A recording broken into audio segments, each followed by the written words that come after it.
So the Alabama Crimson Tide had another big recruiting weekend. You want to hear about it? Here we go.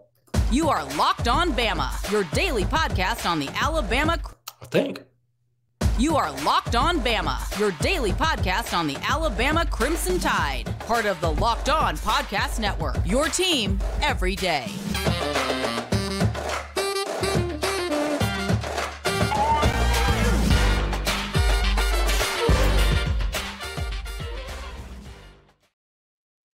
Hey, everybody, and welcome back into Locked On Bama. Luke Robinson is me, Jimmy Stein is him, and Jimmy, I got us screwed up in the back. Says, now I got us right. Jimmy, big recruiting weekend for Alabama. Lots and lots to discuss. Andrew Bone from your side over at On 3 put up a nice synopsis of everything that seemed to be going on. Actually, it just says BOL well-known staff member, well-known member. I guess it's Andrew Bones, but I'm not sure. He is well known on the. He's very well known on the staff. I mean, that's or on the site. People know who he is. Well, yeah, he had a great report. I mean, I start personally with Sterling Dixon just simply because of this. There were some Alabama fans concerned about his multiple flirtations with LSU. LSU recruits the Mobile area very well over the years. A lot of connections there. Sterling liked LSU a lot. They were selling him on this Harold Perkins role. Harold, as everybody knows, probably the best defensive player in the SEC next season. So Sterling was very interested in LSU, but this Alabama trip, I think, just stamped it for him. It's over. He says he's shutting down recruiting. No longer will be participating in the recruiting process. He's just simply going to sign with Alabama in December, and that's great news. You know, he's not ranked one of our highest ranked guys, but really could be or should be. I've liked Sterling Dixon a lot since he was in the 9th grade. He's been a big star. He's really, really similar to Deontay Lawson in every way, starting with the fact they played at the same school, starting with the fact they were both starting 9th grade safeties when I saw them and went, those are SEC players, and grew into the linebacker position. Extremely versatile, just like Deontay in the sense he can rush the passer, he can play downhill, he can play laterally, he grew up as safety, he can drop into coverage and cover. They also have similar personalities in the sense both have a lot of leadership traits, and they're both going to, in my opinion, play the same exact position, which is will linebacker, maybe even Mike linebacker, smart kids, hardworking, and both played at Mobile Christian for Ronnie Cottrell, so they're well prepared.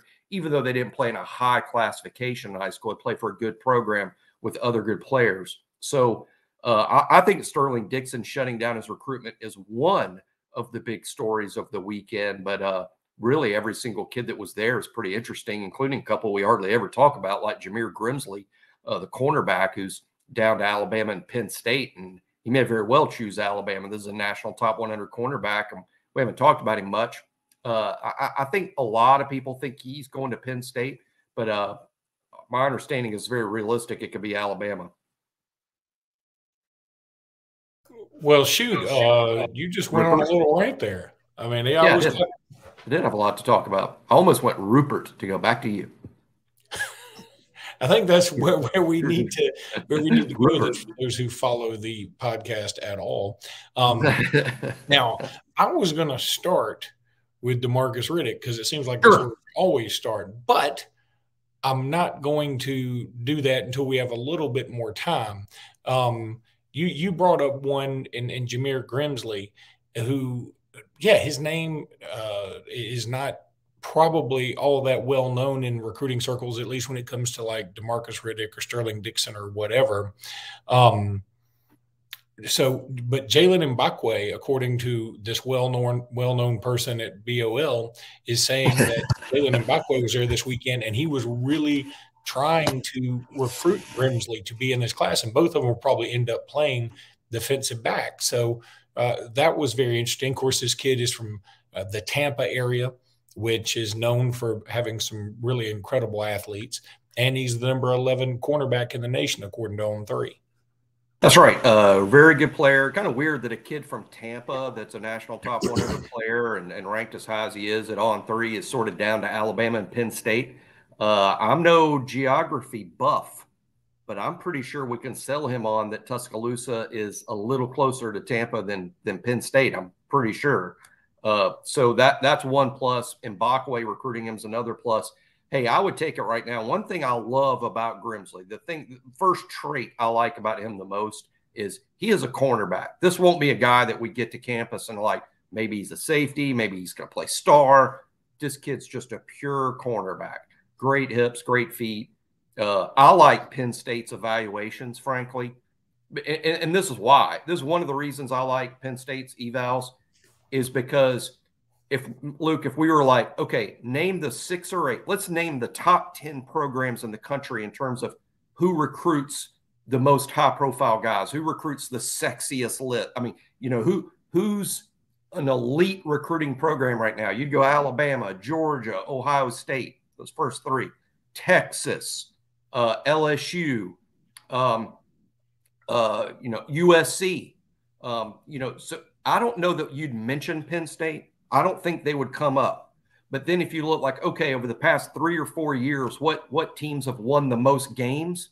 Penn State's in the top 10, which means they're recruiting better than people realize. Well, and they've got a lot of kids drafted. Oh, absolutely. They get a lot of kids drafted. That's another good point. So I like Penn State's evals. I mean, if Franklin and Penn State think he's good, he's probably pretty good. So that's one more reason I just sort of like Grimsley. Let's see. I mean, it could be Alabama. I'm not going to predict Alabama just yet, but I'm just telling y'all not to be surprised if it's Alabama. Let me go ahead and tell everybody about FanDuel. We love FanDuel over here at Locked On. We love FanDuel when it comes to just Jimmy and me. It's easy. It's a great app. It's a great website. It's a great everything. You can have that no sweat first bet up to $1,000 in bonus bets. If your first bet doesn't win, just go to FanDuel.com/lockedon, FanDuel.com/lockedon. And, take the Braves. Even though I hate them, they're on fire. They beat everybody's brains in. You can bet on the College World Series. You can bet on whatever you want to. If you're so inclined, you can bet on the WNBA. Go for it. Hey, equality for you so that you can bet on every gender in sport. That's wonderful. That's FanDuel. That's how much they think of you, the human being. FanDuel.com/lockedon. That's where you want to go to sign up. And you want to take that no sweat first bet up to $1,000. $1,000 in bonus bets if your first bet doesn't win. That's amazing.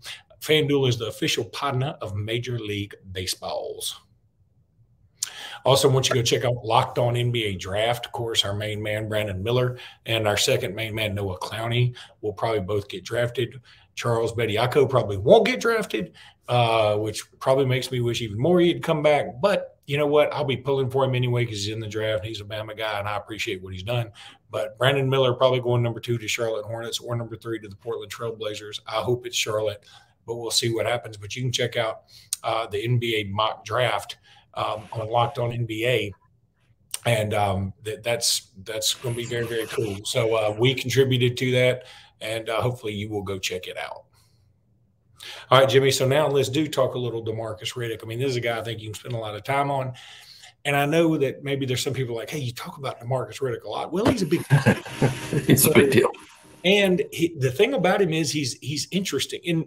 In recruiting, it's kind of like this to me, Jimmy. Okay, even if you were like a bona fide 5-star plus superstar, no question you're going to be awesome at the next level and a first-round draft pick.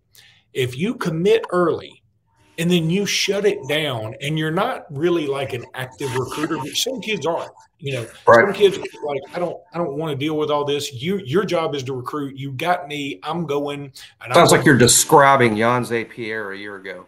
Exactly. Okay. Committed early, shut it down, and just never heard from him again until he signed on signing day. And he wasn't like, if I remember right, he wasn't on Twitter like saying, man, you got to come roll with the tide or, whatever.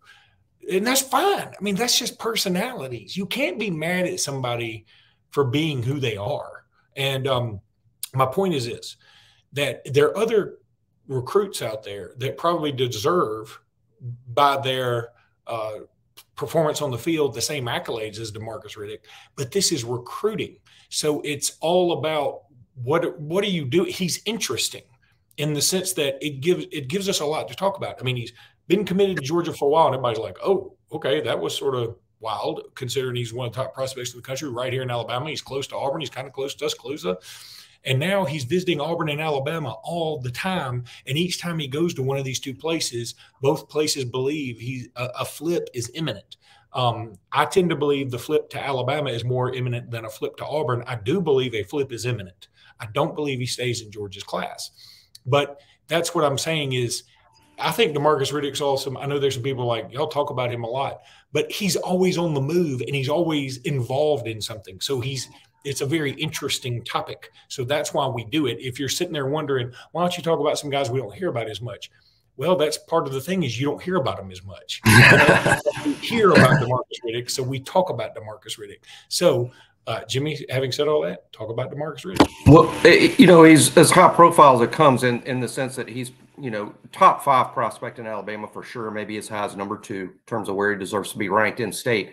And he's committed to Georgia. So, I mean, you got the ingredients in place for a kid that's going to engender a lot of attention. Secondly, not only is he considering flipping from Georgia to Alabama, he's considering flipping to Auburn. They've done a good job recruiting him. They've gotten him on campus. Again, we talked about this to an extent with Perry Thompson on yesterday's show. Hugh Freeze is going to get some recruiting wins. It's going to happen. It's going to happen. Don't get mad about it. If you're going to get mad about that, then get mad about it right now because it's going to happen eventually.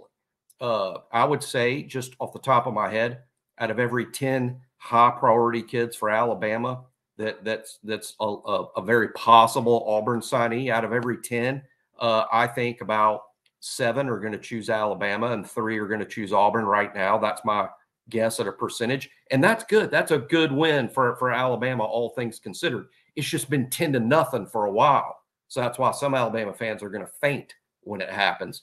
But times have changed, and now it's Hugh Freeze, and NIL sort of levels a playing field for a lot of programs. So he might land Perry Thompson. He might land Demarcus Riddick. He's going to get somebody, no doubt, and more than one most likely. So now I think just personally, in terms of all the information we've gathered at On3 and BOL, I think that Demarcus Riddick's going to choose Alabama. I do. I think it'll be sometime in July that'll come out, or he'll make a big announcement or tweet it, or however he chooses to do it. But I think it's going to be Alabama. But there's reason for optimism if you're a Georgia fan. There's reason for optimism if you're an Auburn fan. So we'll see what happens. I like the fit at Alabama. I tell you, reminds me a little bit of a Mac Wilson type. I mean, in terms of what kind of player he is, I think he's an inside linebacker. Again, one of these space guys. I mean, not an old school thumper, but maybe Mac might have been a little bit better at the inside thumping than Demarcus, who's just an ideal middle linebacker space guy like Deontay Lawson, who we talked about earlier.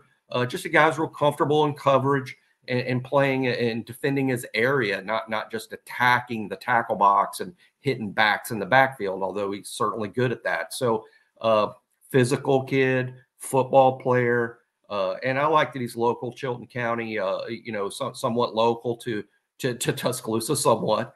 And, I think it's going to be Alabama. His official visit this weekend, it went really well, as expected. And my guess is Alabama, Luke.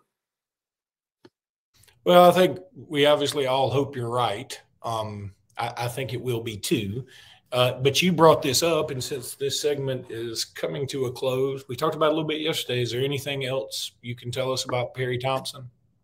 Not anything new other than just this general sense. I still think it's going to be Alabama, but put it this way. I predict Demarcus Riddick to Alabama. I predict Perry Thompson, Alabama, but my dollar bet on Perry would be less. I wouldn't risk more, for doing the FanDuel bets here. I would bet more on Demarcus to Alabama, but which is strange because he's not just committed. Recruiting, right? I mean, Demarcus is committed to Georgia, and I'm telling you, yeah, you can go ahead and bet he's going to Alabama. Perry Thompson's committed to Alabama. I'm like, I'm not so sure. But I do think it will be Alabama for Perry Thompson, but Auburn's given Alabama a good run here.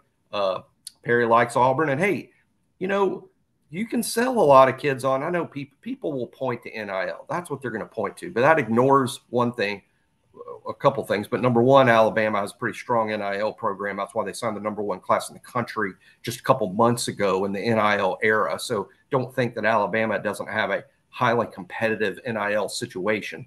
I just think a lot of it could also be this. Do you want to go to Alabama and sit behind Benson, Brooks, Bond, Prentice, Kendrick Law, heck, Emmanuel Henderson, the guys they just signed, Jalen Hale? Or do you want to come to Auburn and basically be our #1 guy the day you step on campus? I mean, that's what they're telling him. And a lot of kids are gonna choose that situation. So I get it. But I would guess Alabama, but I'm not super confident in that pick. You know, and I feel like that's the argument that'll be used too. I feel like that argument may be a little dated, and I hope that kids can see through it in the sense that, first of all, if you're good enough, then you will play. Alabama has proven that time and time again. Secondly, you may not be behind them if you come in and show enough. And even if you don't start over them right now, like immediately, if you show enough to where they're in practice going, it's sort of like when Tua came to Alabama and everybody was like, it's a matter of time before he takes over for Jalen Hurts. It's just a matter of time. I mean, all you had to do is watch both of them spin the ball. The problem was one of them was winning every game, and so you couldn't upset that apple cart.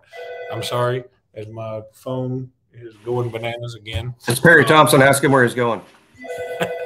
I got to send in a voicemail, Jimmy. You're more important.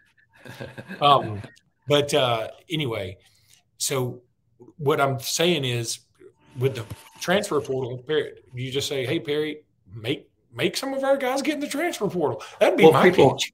If people want some inside baseball, I'm going to know. I know this. When a kid is told you're not going to play at Alabama, but you'd play here, I know that Nick Saban counters that often with, it's a little insulting to you that they think you're not good enough to play at Alabama. That's them telling you you're not good enough to play at Alabama. I'm at Alabama. I recruit all these kids here. You know what? I'm telling you you're good enough to play here. So, it's a little disingenuous and it's a little insulting. Also this, hey, if you can walk right in and play when you're 18 years old, then maybe there's a problem. Maybe there's a problem over there. Yeah. So there's some logical comebacks to that. And again, kids that want to play right away early. I know another thing Coach Saban tells them is, hey, when you were in ninth grade, when you were in the ninth grade, were you a better player in the ninth grade or a better player in the 12th grade? Now, why do you think that's going to be different in college? You're going to be a better player when you're a senior or a junior at Alabama than you are when you're a freshman. So let's worry about getting you better. Let's not worry about whether you're going to be, the best you're ever going to be at 18 years old, because it's just simply not true. And those are good comebacks for sure for Nick Saban. He should use them. And if all else fails, you can always go with the standard Yamama. Or always go with the standard NIL deal. Or standard NIL. Or how about your mama would like this big check we're going to give her, right? All right. Let's take a break. When we come back, we're going to wrap up some of these recruiting visits with some guys maybe you don't know as much about. And we're back. And I said we're going to talk about some guys maybe you don't know as much as about. I didn't mean Jimmy. I meant you guys listening. Just that would be kind of funny if I talked about some guys and Jimmy. I know more about some guys than others. No doubt about that. All right, I'm going to throw two names out there. Actually, I'm going to throw three names out there because one of them is so interesting to me, the way this went down. All right, there's Weston Davis, an offensive tackle from Texas. There's Solomon Williams, an edge from Tampa. It seems like we're trying to get in the Tampa area. I guess it's probably no coincidence we're going to be playing in Tampa this year against South Florida. And then there is Colin Simmons from Duncanville, Texas, a 5-star. And very seldomly is there like a 1-sentence or 2-sentence write-up about a kid after a visit, especially one as anticipated as this one. But this is the literal quote from the BOL write-up on Colin Simmons. And everybody was super excited. There was a lot of posts about him on social media. I think he was in Nick Saban's Mercedes, all the stuff that you think Alabama's really pursuing him. He really likes Alabama. This is the write-up. A source told Bama Online this was likely the last time we'll see Simmons in Tuscaloosa. No specific details, just would not expect him to sign with Alabama. And I was like, okay, either he got into a big time NIL discussion that went very awry, or he slapped everybody he saw as he walked by them. That's the only two things that could have happened, because it's just, and for me, I think it's probably the former. I'm just guessing. This is me guessing. So, well, it just goes to show how detailed and what good sources Andrew Bone has that he can clue everyone into that degree. And yeah, his write-ups when players visit are fantastic and well worth the price there. You know, I don't know details, but what I do know this about Colin coming in, nothing changed in terms of him coming to visit Alabama and him leaving. I think of all the guys Alabama's recruiting and bringing to campus, he was the least likely signee of all. And by that, I mean all 55 official visits, not the least likely of this past Saturday. I'm starting to wonder if maybe he included Alabama on his visit list to kind of sexy the visit list up. I mean, this kid's going somewhere else, probably Texas. All along. And again, it's not because he doesn't like the coach or he doesn't like Nick Saban or he doesn't like Alabama. I think he's just kind of locked into going somewhere else. And sort of, maybe it's like, you're going on a family vacation and you're like, hey, I want to go to Las Vegas. And the other three members of the family are like, no, we want to go to Cincinnati. And you got outvoted, so you go to Cincinnati, but the whole time you're thinking, man, Vegas would have been a lot more fun than this. I mean, I don't think that he was fired up about this visit or excited about it, because I don't think he's seriously considering Alabama. And if people are like, why would you not? It's the three edges from last year, right? I mean, Alabama signed 3 Colin Simmons last year in the last class. And now that would be 3 5-stars soaking up the oxygen in that outside linebacker room. I think that in and of itself was going to probably keep Colin Simmons out of Alabama's class, just not wanting to be behind Keeley, behind Pierre, behind Quay Rousseau, not to mention who Alabama already had on campus. So that was just never going to work. I'm sure if there's a regret, it's Alabama using one of their 55 spots to give away on him. It's just that the kid is so next level special that they always think they have a chance, right? But apparently this kid's just locked in somewhere else, probably Texas. So that'll be that, and that's fine. Hey, if it's me, I'm not just trying to be not greedy or just cut my losses, but I think Alabama's only going to sign one edge in this group, and I'd just sooner be Jordan Ross as anybody else, because he's a local kid and he's a high quality player, and he could come in and redshirt, gain some significant weight and be a great player. And now he's created some separation between himself and those guys in that last group, because those guys are likely to play quickly. Mute. The look on your face is always worth it, when you realize when I'm saying you're muted. Well, at first, every time you tell me I'm muted, at first I think, there goes Jimmy interrupting me again. Here he goes again. Was that not enough about Colin Simmons?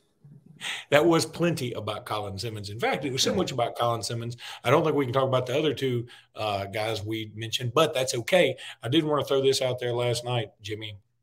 You're kind of a concert guy, and I'm really not a concert person, but I don't mind going to concerts. I just I wish they all started earlier and ended on time. Last night, for some reason, my wife bought James Taylor tickets a long time ago, and we forgot we had them, and I had 2 of my kids flying back out when their flight got canceled, so they stayed, and we went to the James Taylor concert at Oak Mountain, and I realized very quickly I was the only person at the concert younger than Oak Mountain. But James Taylor was kind of fun. He's really kind of funny. And I left, I don't know, I got to hear You Got a Friend and what is it, Down on Sweet Copper Baby Line? James, Down on Copper Line, Sweet Baby James. I heard Sweet Baby James. And then I was like, okay. Fire and Rain's a big one. Didn't hear fire and rain I've seen fire and I've seen rain. He didn't do I've seen fire and I've seen rain. He didn't do that. Well, he might have done it, but about 9:45, when he was supposed to be done at 9:30, he was only 3 songs into the second set.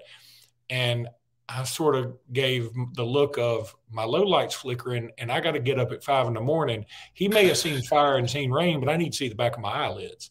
So that's you are the worst concert goer. Oh, I can't. Exactly. I'm the worst. Based on how no wonder you like the James Taylor show and had a good time, because the way you've described how you like going to shows. Hey, start early, end early. I got to get to bed. That you sound like a James Taylor fan. Look, I am pro concert. I don't know why they all have to start so late. I'm going to say the same thing about movies. I went to see The Flash the other day, for those who know I'm a comic book movie guy. And the movie was supposed to start at 6. I understand this, but I hadn't been to a movie at a theater in a while. The movie started about 6:40 with all the previews and all this. And I'm like, I came at 6 because I didn't want to do 7, because I was thinking I'm pushing it for me. I like to I get up early. I'm an early to bed, early to rise guy. That's what I like to do. I don't want to stay up late. Nothing good happens after 12, according to Nick Saban. Nothing good happens after 9, according to Luke Robinson. You're one season away from wanting all the Alabama football games to kick off at 11. And I'm a couple of seasons away from lapping over to where I'm going to be eating breakfast at 3 a.m, and so like I'm going to need them the 11 o'clock kickoffs when I'm going to definitely want them. Yeah, you're right. But anyway, all right, that's going to do it for today's podcast. We'll be back tomorrow. We'll get back on Jimmy's countdown tomorrow, and we'll probably have some other news. And until then, roll tide, everybody. Roll tide.